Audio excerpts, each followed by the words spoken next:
எரிபொருள் விலை உயர்வு, அரசின் ஊக்கத்தொகை மற்றும் சுற்றுச்சூழல் பாதுகாப்பு மூலம் மின்சார இருசக்கர வாகன சந்தை விரைவான வளர்ச்சியடைந்துள்ளதாக முன்னாள் இஸ்ரோ விஞ்ஞானி மயில்சாமி அண்ணாதுரை கோவையில் தெரிவித்துள்ளார். கோவையை உற்பத்தி மையமாக கொண்டு மின்சார இருசக்கர வாகன உற்பத்தியில் இந்தியா முழுவதும் மின்சார வாகன சந்தையில் முக்கிய இடத்தை பிடித்துள்ள ஓசோடெக் நிறுவனம் தங்களது புதிய வாகனங்களின் அறிமுக விழாவை கோவை கருமத்தப்பட்டி பகுதியில் உள்ள KPR கல்லூரியில் நடத்தியது.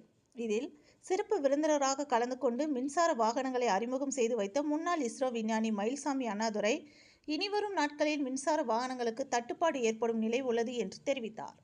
தொடர்ந்து செய்தியாளர்களிடம் பேசிய மயில்சாமி அண்ணாதுரை கூறியதாவது, கோவையில் மேக் இன் இந்தியா தொழில்நுட்பத்தில் உற்பத்தி செய்யப்படும் மின்சார வாகன தயாரிப்பு நிறுவனமான ஓசோடெக் நிறுவனத்தின் புதிய மின்சார வாகனங்கள் குறைந்த விலையில் அதிக தொழில்நுட்ப வசதிகள் மற்றும் நீண்ட கால பலன் தரும் வகையில் அமைந்துள்ளதாகவும், மத்திய அரசின் அனைத்து தர பரிசோதனைகளையும் தர கட்டுப்பாடுகளையும் தாண்டி பால்காரர்கள், பூ வியாபாரிகள், மளிகை கடைக்காரர்களின் தேவைகளை பூர்த்தி செய்யும் வகையில் இத்தகைய வாகனங்கள் வடிவமைக்கப்பட்டுள்ளதாகவும், நவீன லித்தியம் அயான் பேட்டரிகளை அடிப்படையாக கொண்டு அதிக திறன், வேகமான செயல்பாடு, நீடித்த உழைப்பு கொண்டதாகவும் இத்தகைய வாகனங்கள் உருவாக்கப்பட்டுள்ளது என்றார்.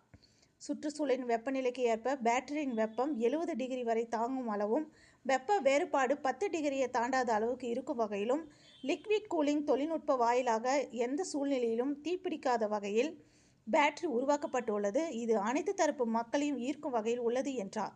இந்த நிகழ்ச்சியின் பொழுது ஓசோடெக் நிறுவனத்தின் தலைவர் பரதன், KPR குழும நிறுவனங்களின் நிறுவனர் KP ராமசாமி உள்ளிட்டோர் பலர் கலந்து கொண்டனர் என்பது குறிப்பிடத்தக்கது. இன்றைக்கி கோயம்புத்தூரில் KPR இன்ஸ்டியூட்டில் ஓசோடெக்னுடைய மின்வாகனம், 2 சக்கர வாகனங்கள், EV வெஹிக்கிள்ஸ் குளோபல் லான்ச் பண்ணி நாம் அதை அறிமுகப்படுத்துச்சு. அதில் பார்த்திங்கன்னா தெரியும், 34,000 நீங்கள் 84,000 வரைக்கும் பல ரேஞ்சு இருக்கக்கூடிய வெஹிக்கிள்ஸ் வந்து பல வகைகள் இருக்குது.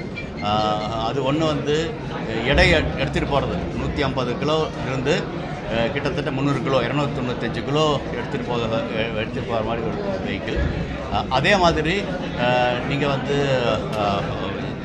பேட்ரி பேக்கப்பும் கூட வந்து ஹெவி சார்ஜாக இருக்கிற மாதிரி இருக்குது. அதை தாண்டி பாதுகாப்பான வெஹிக்கிளாக நாங்கள் பார்க்குறது என்ன அப்படின்னா, இதனுடைய கட்டுக்கோப்பு, அதனுடைய வெஹிக்கிள் எல்லாத்துலேயுமே முக்கியமானது அந்த பேட்டரியினுடைய அந்த பாதுகாப்பு.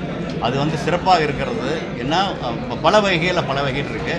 முதல்ல வந்து அதுக்கு அந்த எது மாதிரியான செல்லை தேர்ந்தெடுத்திருக்காங்க அப்படிங்கிறது வந்து அந்த செல்லை வச்சு எப்படி பேட்டரி உருவாக்கியிருக்காங்க அப்படிங்கிறத தாண்டி, அது ஒவ்வொரு செல்லுடைய எதாவது ஆச்சுன்னா உடனே அது வந்து அதை தனிமைப்படுத்திக்க முடியும் அப்படிங்கிறதும், அதை தாண்டி இப்போ இருக்கக்கூடிய IoT செயற்கை நுண்ணறிவு அது மாதிரிலாம் சேர்த்து ஒவ்வொரு வெஹிக்கிளையும் வந்து அதனுடைய தன்மை எப்படி இருக்குது அப்படின்னு பார்க்க முடியும். இதை தாண்டி பேட்டரியினுடைய அந்த அமைப்பு பார்த்திங்கன்னா, இப்போ வந்து பல இடங்களில் பார்த்துருக்கோம். ஒரு காலத்தில் பெட்ரோல் இன்ஜின் வந்துச்சு அப்படின்னா கூட, பெட்ரோல் இன்ஜின், டீசல் இன்ஜின் வரும்போது IC இன்ஜின் இருக்குதுன்னா, அந்த IC இன்ஜின் உருவாக்குறதுக்கு வந்து மிக உள்ளுக்குள்ள அது எரியும், அது இதாக இருந்தாலும் கூட அதை வந்து உலோகத்தன்மை எப்படி கட்டுக்கோப்பாக அதை அமைச்சிருக்காங்க அப்படிங்கிறனால தான் நம்ம பாதுகாப்பாக அது போக முடியுது, நம்மளால் பாதுகாப்பாக போக முடியுது.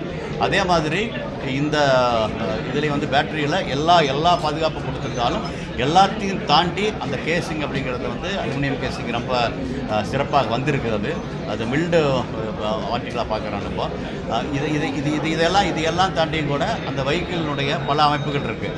அதாவது வந்து குடும்பமாகவே போவதற்கான ஸ்கூட்டராக இருக்கலாம், அல்லது கல்லூரிக்கு போகக்கூடிய மாணவி போகிறதா இருக்கலாம், அல்லது பலதரப்பட்ட அது விவசாயியாக இருக்கலாம், அது அந்த பால் வண்டி ஓட்டிட்டு போகிறவங்களாக இருக்கலாம், அல்லது ஸ்விக்கி எடுத்துகிட்டு போகிறவங்களாக இருக்கலாம். இப்படி பலதரப்பட்ட வெஹிக்கிள், இந்த மல்டி யூட்டிலிட்டி வெஹிக்கிள் அப்படிம்பாங்க. அது வந்து இருசக்கர வண்டிகளே சிறப்பாக கொண்டு வர முடியும். அது இல்லாமல் வந்து நிறைய எடை எடுத்துகிட்டு போக முடியும் அப்படிங்கிறது. இது தாண்டி இன்னொரு வகையாக இந்த 2 சக்கர வண்டியை எப்படி நம்ம ஒரு 10 நிமிஷத்தில் 3 சக்கர வண்டியை மாற்ற முடியும் அப்படிங்கிற அதனுடைய முன்னோட்டம் இன்றைக்கி பார்த்துருப்பீங்க.